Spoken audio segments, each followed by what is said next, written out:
कि अगर पहले वेल में सक्सेस हो गई, पाकिस्तान में भी अगर कोई एक सक्सेस हो जाती है तो एक पूरी एक जैसे कहते हैं कि वो सारी बड़ी बड़ी कंपनीज और मिड साइज कंपनीज जो फॉलो करेंगी और पाकिस्तान के अंदर जंप इन कर देंगी। अनफॉर्चुनेटली पहली डिस्कवरी नहीं हो रही है। सबसे इम्पॉर्टेंट ये बात है कि हमारे ये 76 ईयर्स के अंदर ओनली 18 वेल्स। सो आपका क्या ख्याल है कि आप सिस्टमेटिक, तो आप सही कह रहे हैं कि सिस्टमेटिक, बट क्या हमारी गवर्नमेंट पॉलिसीज़ एंड ये सारी चीज़ें भी मैटर करती हैं इन सारी इसके हवाले से कि एक कंपनी एक वेल ड्रिल करके चली जाती है, ऑफ कोर्स उनका भी तो एक एक्सपेंडिचर होता है, तो वो why they do not continue even if they find something?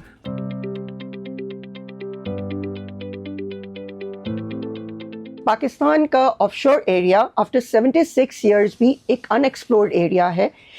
इसके अंदर अभी रिसेंटली गवर्नमेंट ऑफ पाकिस्तान जो है उसकी ब्लॉक्स की बिडिंग पे भी जा रही है, लेकिन इसके अंदर क्या सरमायाकारी के हमारे पास इम्कानात हैं उसके लिए जानते हैं हम मोइन रज़ा खान से। मोइन साहब, आपसे पहला सवाल ये है कि हमारा जो बेसिकली इंडस बेसिन है उसके अंदर क्या पोटेंशियल है वो, और वो दुनिया के दूसरे बेसिन से किस तरह से उसके अंदर सिमिलैरिटीज़ है? मैंने ऑफशोर की बात करी, मकरान कोस्ट लाइन की बात करी, इंडस की कोस्ट लाइन की बात करी, 1050 किलोमीटर की लंबी की कोस्ट लाइन की बात करी, लेकिन जो सबसे इम्पोर्टेंट चीज़ इसके अंदर है कि इंडस रिवर आके बहरे अरब में अरेबियन सी के अंदर गिर रहा है, और ये आज से नहीं गिर रहा है, ये लाखों साल से गिर रहा है इसके अंदर, और सेडिमेंट्स और रेत और दूसरी चीज़ें लाके इसमें जमा कर रहा है। इसको कहते हैं इंडस डेल्टा। अब ये इंडस डेल्टा जो है ना, ये इसको हम कहते हैं बहुत यंग डेल्टा है, टर्शरी डेल्टा है, यानी जो ना ये समझ ले कोई 10, 15, 20 लाख मैक्सिमम साल पुराना डेल्टा है ये। इसी तरह के जो डेल्टा हैं, इनसे मिलते जुलते डेल्टा दुनिया में ऑयल एंड गैस प्रोड्यूस कर रहे हैं। मैं आपको इसकी मिसाल देता हूँ कि नाइजीरिया में जो नाइजर डेल्टा है, उस नाइजर डेल्टा के अंदर ही डिस्कवरीज हैं। इसी तरीके से जो गल्फ ऑफ मैक्सिको है यूएसए का, जिसमें तकरीबन कोई 250 के करीब बहुत बड़ी बड़ी फील्ड डिस्कवर हुई हैं, वो मिसिसिपी डेल्टा से बनी है। और इसी तरीके से इंडोनेशिया में एक डेल्टा है जिसको महाकम डेल्टा बोलते हैं। उस डेल्टा के डिपॉजिट्स के अंदर बहुत बड़ी बड़ी फील्ड्स हैं जो कि प्रोड्यूस कर रही हैं। तो क्या वजह है कि पाकिस्तान का जो ऑफशोर इंडस डेल्टा है, हमें उसमें अभी तक कुछ भी नहीं मिल सका है? तो इसकी वजूहात तो मैं ज़ाहिर है कि आपकी पॉडकास्ट के अंदर सारी की सारी डिस्कस करूंगा कि हमने क्या करा है और क्या नहीं करा, बल्कि ज़्यादा क्या नहीं करा कि जिसकी वजह से अभी तक कुछ नहीं हमें मिला है इसमें। अच्छा मोइन साहब, ये ऑफशोर एक्सप्लोरेशन है क्या, और पाकिस्तान के हवाले से इसकी क्या प्रोग्रेस है, थोड़ा सा बताइए please. Very short question but very long answer, लेकिन मैं ब्रीफ जितना कम अल्फाज में बता सकता हूँ मैं बताऊँगा आपको। कि सबसे पहले तो मैं आपको ये बताता हूँ कि पाकिस्तान का जो ऑनशोर का एरिया है वो तकरीबन 880,000 स्क्वायर किलोमीटर है, और पाकिस्तान का जो टेरिटोरियल वाटर है वो तो सिर्फ 24,000 स्क्वायर किलोमीटर का है, यानी कि जिसके अंदर हम मैरी टाइम एक्टिविटीज़ जो हम कर सकते हैं, डिफेंस एक्टिविटीज़ एंड अदर। लेकिन एक्सक्लूसिव इकोनॉमिक जोन जो है, जहाँ पे हम एक्सप्लोरेशन कर सकते हैं मिनरल की, हम और दूसरी चीज़ इकोनॉमिक एक्टिविटी कर सकते हैं, फिशरी और एंड ऑल दैट, वो तकरीबन 290,000 स्क्वायर किलोमीटर। तो ये बहुत बड़ा एरिया है अगर हम दुनिया के दूसरे ऑफशोर के हिसाब से देखें। तो एक और बड़ी अहम बात है बताने की कि पाकिस्तान की जो कोस्ट लाइन है, ये दुनिया की बड़ी कोस्ट लाइन्स में से एक है। ये तकरीबन 1050 किलोमीटर लंबी है, जिसमें से अगर हम मकरान की जो कोस्ट लाइन है जो जीवनी से शुरू होती है और तकरीबन कराची के वेस्ट में ख़त्म होती है, इसकी जो अगर हम लेंथ देखें तो ये तकरीबन 800 किलोमीटर से थोड़ी सी कम बनती है। और यहाँ से अगर हम इंडिया के बॉर्डर तक इसको देखते हैं, यानी कि कराची से लेके ईस्ट में हम ट्रैवल करते हैं इंडिया के बॉर्डर तक, तो वो तकरीबन 250 किलोमीटर से थोड़ी सी ज़्यादा। तो इतनी बड़ी कोस्ट लाइन, इतना बड़ा ऑफशोर का एरिया, तो ये है पाकिस्तान का ऑफशोर। अच्छा, ओके। तो इसके अंदर अभी तक हमारे जो वेल्स ड्रिल हुए हैं या जो एक्सप्लोरेशन हुई है उस पर प्लीज़ थोड़ा सा आप हाईलाइट करें। पाकिस्तान के ऑफशोर और ऑनशोर दोनों की बड़ी अजीब व गरीब एक्सप्लोरेशन हिस्ट्री है। पाकिस्तान के ऑनशोर में 2000 से थोड़े से ज़्यादा एक्सप्लोरेशन वेल ड्रिल हुए हैं, और उसके नतीजे में तकरीबन 380 के करीब डिस्कवरीज हुई हैं, जिसमें से बहुत बड़ी तादाद में बहुत छोटी छोटी डिस्कवरीज हैं। पाकिस्तान का जो ऑफशोर है, जो कि तकरीबन 300,000 स्क्वायर किलोमीटर का है, इसमें पिछले 77 सालों में कोई 18 वेल्स हुए हैं सिर्फ, जिसमें से 4 जो हैं वो मकरान के ऑफशोर में हुए हैं, और 14 वेल जो हैं इंडस ऑफशोर में हुए हैं। तो ये अगर आप तादाद देखें तो इससे कोई वेल ना होना ही बेहतर था। अच्छा, तो इसके अंदर कोई सक्सेसफुल भी रहा या नहीं रहा? देखें, मैंने पाकिस्तान के ऑफशोर की कहानी जो है वो 1964 से शुरू होती है, जब पहला वेल ड्रिल हुआ था कोरंगी क्रीक 1 के नाम से, और उसके बाद फिर कुछ और वेल ड्रिल हुए, डब्बो क्रीक हुआ, पटियानी क्रीक हुआ, 2-3 वेल और हुए, Indus marine A1, Indus marine B1, Indus marine C1, Karachi south A1। 1985 में OGDC ने कनाडा के साथ मिलकर एक वेल किया था जिसका नाम था पाक कैन 1, यानी पाकिस्तान कनाडा 1। उसमें पहली दफ़ा ऑफशोर में कह सकते हैं कि एक डिस्कवरी हुई, यानी कि 3.7 million cubic feet gas flow हुई थी पर डे के हिसाब से, जो कि अगर हम ऑनशोर के हिसाब से देखें तो ये गैस कमर्शियली प्रोड्यूस की जा सकती है, लेकिन क्योंकि ऑफशोर में कॉस्ट बहुत ज़्यादा आती है वेल की, और इंफ्रास्ट्रक्चर बिछाने में बहुत ज़्यादा एक्सपेंसेस होते हैं, तो ऑफशोर का जो इकोनॉमिक थ्रेशोल्ड है वो ऑनशोर के इकोनॉमिक थ्रेशोल्ड से बहुत ज़्यादा है। समझ लें कि 20 गुना ज़्यादा है, let's see, for the sake of argument. तो उसको हम डिस्कवरी तो कह सकते हैं, सब कमर्शियल डिस्कवरी है, लेकिन जो सबसे अहम बात यह है कि इस वेल ने ये ज़रूर साबित किया कि पाकिस्तान के ऑफशोर में तेल और गैस के इम्कानात हैं जी। अगर बिल्कुल भी नहीं होते, मतलब ये वेल फ्लो किया था, इसने 3.7 million cubic feet of gas per day इसमें से निकली थी जी। तो ये सब्सिक्वेंट वेल ड्रिल्स हुए, उसके अंदर कुछ प्रोडक्शन का या कुछ देखें, मैंने कहा कि 4 वेल्स मकरान के ऑफशोर में हुए, जो कि अच्छा खासा बड़ा एरिया है। कोस्ट लाइन भी मैंने बताया आपको 800 किलोमीटर की है, इंडस को ऑफशोर की कोस्ट लाइन तकरीबन 250 किलोमीटर की है। 14 वेल ड्रिल हुए हैं इसके अंदर। इसमें ज़्यादातर वेल जो हैं वो तो अपने टारगेट तक ही नहीं पहुँचे। ओके 3 या 4 वेल ऐसे हैं जो टारगेट तक पहुँचे, रिजर्वायर नहीं मिला उसके अंदर, और चंद वेल ऐसे हैं जो कि प्री मेच्योरली अबंडन करने पड़े, क्योंकि उसमें ऑपरेशनल फेलियर्स हो गए, ऑपरेशनल प्रॉब्लम हो गई, हाई प्रेशर आ गए और उनको बंद करना पड़ा। अच्छा, इसके क्या रीजंस हुए कि मतलब एक तो इतने कम वेल ड्रिल हुए, मतलब इतनी एक्सप्लोरेशन इतनी कम हुई, और जो है और प्री मेच्योर अबंडन भी करने पड़े, तो उसका आप क्या रीज़न समझते हैं कि क्या रीजंस थे इसके? पाकिस्तान में ऑफशोर जो है ना एक्सप्लोरेशन बड़ी हैपहैज़र्ड तरीके से हुई है, बहुत नॉन सिस्टमेटिक तरीके से हुई है। कुछ कंपनीज जो हैं वो कुछ अपने जहन में कुछ मॉडल्स जो दुनिया में उनके सक्सेसफुल मॉडल्स होते हैं वो लेके पाकिस्तान में आती हैं। पाकिस्तान के अंदर आप समझ लें कि ऑक्सीडेंटल ने भी वेल ड्रिल किया है, टोटल दुनिया की बड़ी कंपनी में से उसने भी वेल ड्रिल किया ऑफशोर का। पाकिस्तान में शेल ने भी वेल ड्रिल किया है, जो कि दुनिया की एक बहुत बड़ी कंपनी है। इससे पहले जो मैंने 1964 और का जो वेल बताया था कि वो कुरंगी क्रीक का, वो भी एक बाहर की कंपनी थी, सन ऑयल, उसने ड्रिल किया था। तो पाकिस्तान में बड़ी कंपनीज ड्रिल करती रही हैं और यही समझ के ड्रिल करती रही हैं कि उनको बड़ा कुछ बड़ी फाइंड मिलेगी।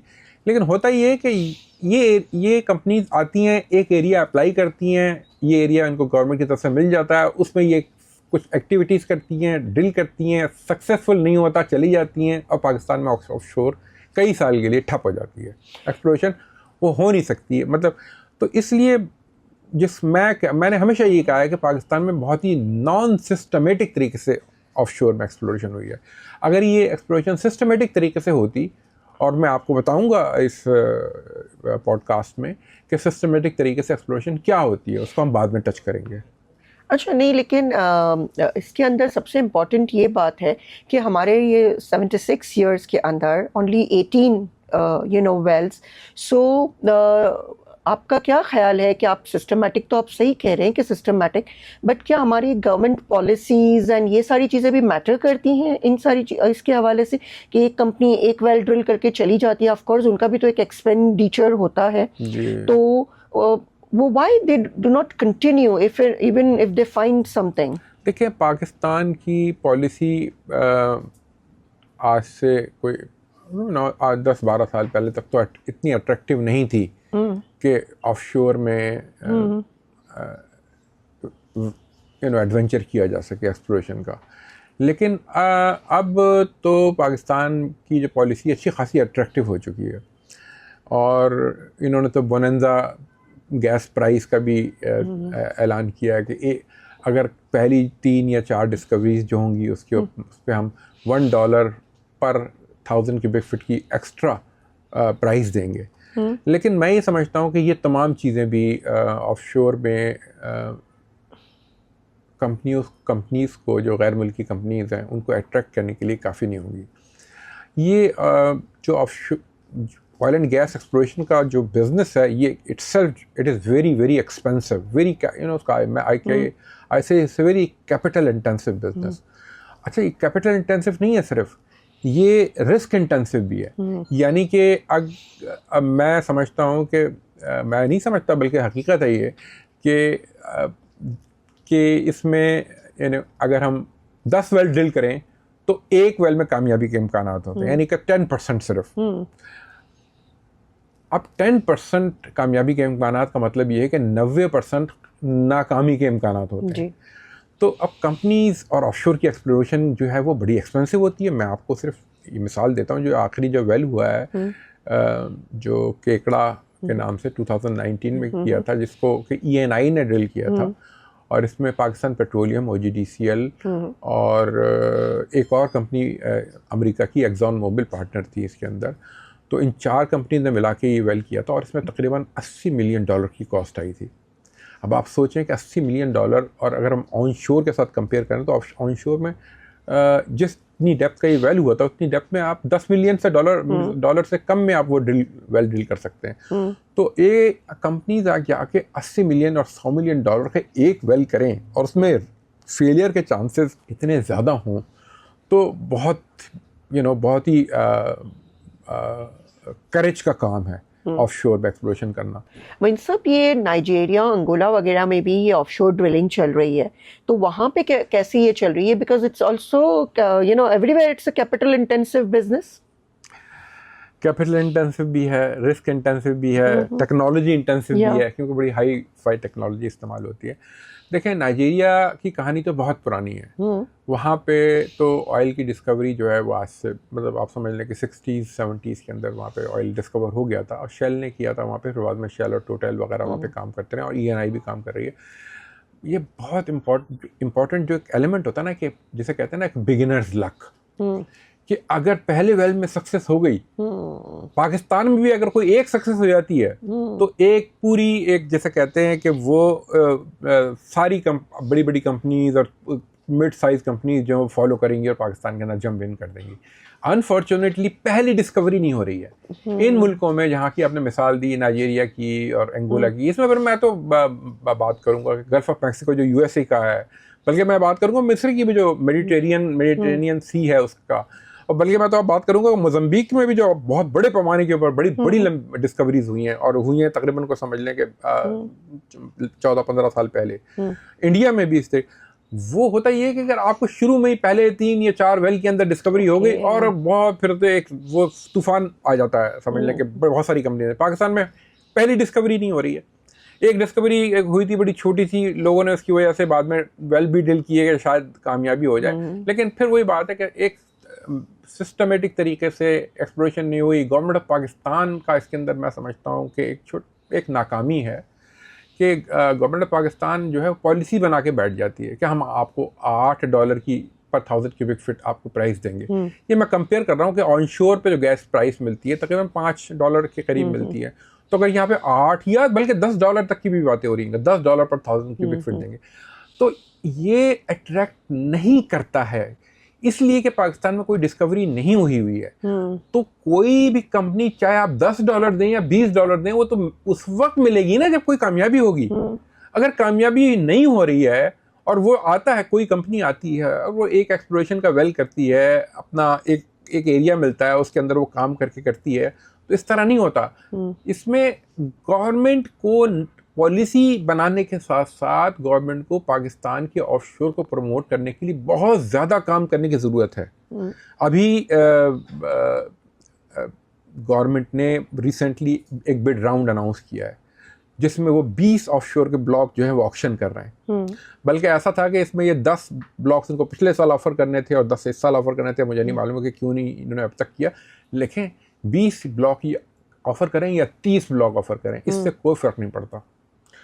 ये इंटरनेशनल कंपनीज को बिल्कुल भी अट्रैक्ट नहीं करेगी ये चीज़। ये अट्रैक्ट उस वक्त करेगी कि गवर्नमेंट ऑफ पाकिस्तान एक पैकेज बना के पाकिस्तान के ऑफशोर को प्रमोट करे दुनिया भर में। उसके लिए क्या स्ट्रैटेजी होनी चाहिए, उस पर थोड़ा सा आप प्लीज़ रोशनी डालें। हाँ, देखें, इसमें जो हमारे जो अथॉरिटीज़ हैं, जो कि इस वक्त पाकिस्तान में जो एक्सप्लोरेशन को कंट्रोल करती है, मिनिस्ट्री ऑफ पेट्रोलियम है, उसके अंडर एक डिवीज़न आती है, एक महकमा आता है जिसको हम directorate general of petroleum concession कहते हैं। Directorate general of petroleum concession इस वक्त जो है ना वो रेगुलेटर का तो काम कर रहा है कि एरिया ग्रांट कर दिया, एरिया मिल गया, एरिया में कितना काम करना है, कितना किसी ने बिड किया, उसने इतना काम किया कि नहीं किया, अगर उसने डिस्कवरी कर ली तो किस तरह प्रोड्यूस कर रहा है, रॉयल्टी दे रहा है कि नहीं दे रहा।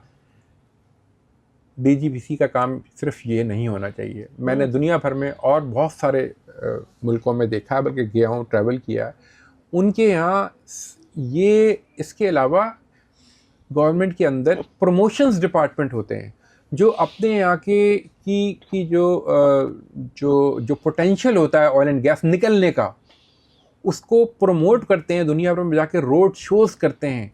और वो रोड शो सिर्फ घूमने के लिए नहीं करते, जैसा कि मैंने भी कुछ रोड शोज में हिस्सा लिया है पास में, और मैंने देखा कि those road shows were total failures. उसमें कोई कामयाबी नहीं हुई है, कोई बाहर की कंपनीज कोई नई नहीं आई, एक या दो कंपनी अगर आ जाती हैं उसको कामयाबी नहीं बोलते। तो मैं अभी आपको तफसील से बताऊंगा कि पाकिस्तान में ऑफशोर को सिस्टमेटिक तरीके से करने के लिए और इसको प्रमोट करने के लिए गवर्नमेंट पाकिस्तान को क्या रोल प्ले करना पड़ेगा, क्योंकि इसमें गवर्नमेंट पाकिस्तान का ministry of energy petroleum division का, directorate general of petroleum concession का कितना अहम रोल है, जो वो सिफर, मैं कहता हूँ बिल्कुल सिफर कर रहे हैं। मोइन साहब, जब ये एक चीज़, जैसे आप माशाल्लाह इस चीज़ पे एक्सपर्ट है और भी बहुत सारे लोग इस चीज़ को जानते होंगे, तो ये जो हमारे इदारे हैं ये इस चीज़ को कंसिडर क्यों नहीं करते कि भाई एक्सपर्ट्स की असिस्टेंस के थ्रू ये सारी, बिकॉज ये व्हील को रीइन्वेंट तो करना नहीं है, already it is implemented world wide, so why we are not implementing, why we are not replicating that thing? तारा साहबा, देखें, आपने बहुत ही अहम सवाल किया कि हम को री इन्वेंट नहीं करना। सारे प्रोसेसेस, प्रोसीजर्स, सारे सिस्टम्स जो हैं वो इन प्लेस हैं। हमें कोई नई तरीके से कोई रिसर्च नहीं करनी है इस सिलसिले में। पाकिस्तान के ऑफशोर में तकरीबन 45,000 किलोमीटर का साइस्मिक डाटा अवेलेबल है। इसी तरीके से पाकिस्तान में तकरीबन कोई 2000 स्क्वायर किलोमीटर का 3 डायमेंशनल साइस्मिक डाटा अवेलेबल है। पाकिस्तान में ये जो वेल्स ड्रिल हुए हैं, ये भी 18 वेल्स हैं। पाकिस्तान की जियोलॉजी तो हमें ऑफशोर की जियोलॉजी तो हमें पता लग गई है। सबसे पहले तो हमें तो ये जानना ज़रूरी होता है ना कि पाकिस्तान के में मतलब चट्टानें किस किस्म की हैं, रॉक किस किस्म के हैं। जिन चट्टानों में तेल जनरेट होता है, जिसमें ऑर्गेनिक मैटर होता है, उसको हम सोर्स रॉक बोलते हैं। और जिन चट्टानों से, जिन रॉक से तेल निकाला जाता है, जिसमें जाके तेल जमा हो जाता है, एक्यूमुलेट हो जाता है, ट्रैप बन जाता है, जिस फील्ड में कन्वर्ट हो जाता है, उसको हम रिजर्वायर रॉक बोलते हैं। जैसे सुई गैस फील्ड की मिसाल देता हूँ। सुई गैस फील्ड एक बहुत बड़ा ट्रैप है जिसमें सुई में लाइमस्टोन का रिजर्वायर है, और इसको सोर्स रॉक किया एक और फॉर्मेशन में जिसको हम सैम्बर बोलते हैं। ये सारी चीज़ें तो हमें कुछ काफ़ी हद तक हमें पता लग चुकी हैं ऑफशोर के बारे में, लेकिन हमारे सब बहुत अहम चीज़ जो हमें मालूम करने की है कि वो sweet spots 3 lakh square kilometre के एरिया में वो स्वीट स्पॉट्स जहाँ पे जाकर एक्सप्लोरेशन को फोकस करना चाहिए वो कहाँ पर है। अच्छा मोइन साहब, जब ये एक ऐसा तरीका है जो कि वर्ल्ड वाइड दुनिया में ये हो रहा है कि ये स्वीट स्पॉट्स आइडेंटिफाई करना और इसको प्रमोट करना और इसके थ्रू एक्सप्लोरेशन करना, तो ये हमारी हुकूमत क्यों नहीं कर पा रही है और क्यों नहीं करना चाह रही है? अब देखें, ये हमारी हुकूमत असल में यहाँ पर हम लोग जंप्स लगाते हैं हर चीज़ के अंदर। अभी तकरीबन $3 मिलियन की एक बेसिन स्टडी की जा रही है। ये बेसिन स्टडी इससे पहले भी हो चुकी है। मोइन साहब, हमने अभी तक ये स्टडी जो अब आप बता रहे थे कि हमने स्वीट स्पॉट्स वगैरह आइडेंटिफाई नहीं किए और हमने जो सर्वे करना था नहीं किया, तो अभी जो हम ये बिडिंग प्रोसेस में जा रहे हैं तो उससे हमें क्या रिजल्ट अचीव होगा? देखें, पॉलिसी में इंसेंटिवाइज करना, हायर प्राइस देना बिल्कुल ऑफशोर के हिसाब से तो बिल्कुल भी मसले का हल नहीं है, क्योंकि डिस्कवरी होगी तो गैस प्राइस मिलेगी ना, ऑयल प्राइस मिलेगी। बेसिन स्टडी करना, बेसिन स्टडी से हम क्या बताएंगे कि भाई यहाँ पे ये बेसिन है और वहाँ पे ये बेसिन है और यहाँ पे ये चांसेस है, वहाँ पे ये चांसेस हैं। इसका ये जो ऑफशोर बिडिंग राउंड हो रहा है जिसमें 24 ब्लॉक ऑफर कर रहे हैं 12-12 करके या इकट्ठे 24, इसमें मैं तो नहीं समझता कि इसमें बाहर की कोई मल्टीनेशनल कंपनी इंटरेस्ट लेगी, क्योंकि 14-15 वेल जो 14 वेल ऑफशोर इधर हुए हैं और 4 वेल मकरान की साइड पे 18 वेल से इनसे क्या इन्होंने हमें कुछ भी नहीं बताया सिवाय एक वेल के जिससे तो थोड़ी सी गैस फ्लो हुई है, तो इसका कोई नतीजा नहीं निकलेगा। अच्छा, लेकिन अभी आप सिस्टमैटिक अप्रोच की बात कर रहे थे, तो थोड़ा सा इसको एलिब्रेट कर दें। सिस्टमैटिक अप्रोच मैंने बताया ना कि सबसे पहले तो सी बेड का केमिकल सर्वे किया जाए, फिर इतना सारा सेस्मिक डाटा पाकिस्तान के पास अवेलेबल है ऑफशोर का, मुख्तलिफ कंपनियों ने अक्वायर किया था। अब जो कंपनी ने अक्वायर किया तो अपने एरिया के अंदर इस्तेमाल किया था ना उसको, कुछ ने इधर किया, कुछ ने उधर किया, कुछ ने इधर, तो अपने अपने एरिया में किया। पाकिस्तान गवर्नमेंट ऑफ पाकिस्तान के पास, डीजीपीसी के पास तो ये सारा डाटा मौजूद है, तो डीजीपीसी को इस ऑफशोर को जो सेस्मिक डाटा जो यहाँ पे अक्वायर हुआ है उसको जो स्वीट स्पॉट एनॉमलीज जो केमिकल सर्वे सी बेड का जो केमिकल सर्वे के नतीजे में हासिल होंगी उसको मिला के उसकी दोबारा से इंटरप्रिटेशन कराने की ज़रूरत है। वो है असल में बेसिन स्टडी ऑफशोर की, कि जब वो उसके साथ मैच करेंगे, अगर उसके साथ मैच करता है, क्योंकि अभी पाकिस्तान में जो ड्रिलिंग हुई है वो स्ट्रक्चर्स के लिए हुई है और दुनिया भर में जो मेजर ऑफशोर की डिस्कवरीज है ना वो स्ट्रेटिग्राफिक ट्रैप्स में है, यानी कि जहाँ पे सैंड और जहाँ पे जैसे सैंड की थिक बेड है वो जाके ख़त्म हो जाता है, यानी उसको स्ट्रक्चर से कोई ताल्लुक नहीं होता। ओके, तो ये बहुत ज़रूरी है कि sweet spots overlain by the interpretation of seismic data to identify subtle traps, stratigraphic traps and maybe structural traps।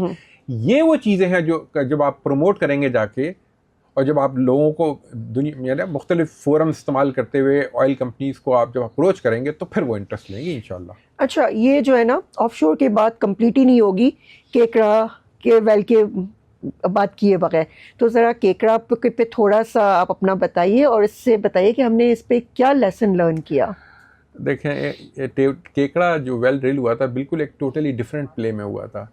ये टोटल ने आइडेंटिफाई किया था ये प्ले 2002 में उन्होंने एक वेल ड्रिल किया था पाक G2 के नाम से, उसमें फेल हो गया था वेल, लेकिन एक बात कंफर्म हुई थी कि यहाँ पे बहुत अच्छी क्वालिटी का कार्बोनेट रिजर्वायर मौजूद है, जैसा कि कार्बोनेट रिजर्वायर अगेन मैं कहता हूँ सुई में लाइमस्टोन, इसकी भी वही एज थी, ईओसीन का एज का था।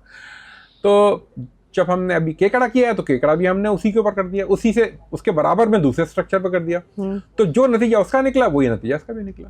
मैंने फिर वही बात करी आपको, जब आप बगैर सिस्टमेटिक तरीके से किए हुए आप ऐसी सिर्फ ये देखते हुए कि यहाँ पर एक बड़ा स्ट्रक्चर था, ये उससे बड़ा स्ट्रक्चर है, इसके ऊपर ड्रिल कर देते हैं, तो वही नतीजा निकला जो। लेकिन मोइन साहब उसमें तो एक internationally renowned company was involved, of course they must have considered. जी, उन्होंने, मैं क्योंकि इसके अंदर डायरेक्टली इन्वॉल्व था, जब मैं ENI में था तो उस वक्त भी, और जब मैं PPL में था, जब PPL को हेड कर रहा था एक्चुअली, तो उस वक्त ये वेल ड्रिल हुआ था। PPL का 25% था। यकीनन इसके अंदर एक एडिशनल पॉइंट था कि इसमें हम ये महसूस कर रहे थे कि पहला वेल जो हुआ था, जो इसी तरह के स्ट्रक्चर पे हुआ था, उसकी नाकामी की वजह ये थी कि उसमें कोई सोर्स रॉक या ऐसा रॉक जिसमें कि hydrocarbon oil and gas generate होता वो नहीं था। किचन एरिया, हम उसको किचन एरिया बोलते हैं, इसमें इसके बराबर में किचन एरिया मौजूद था।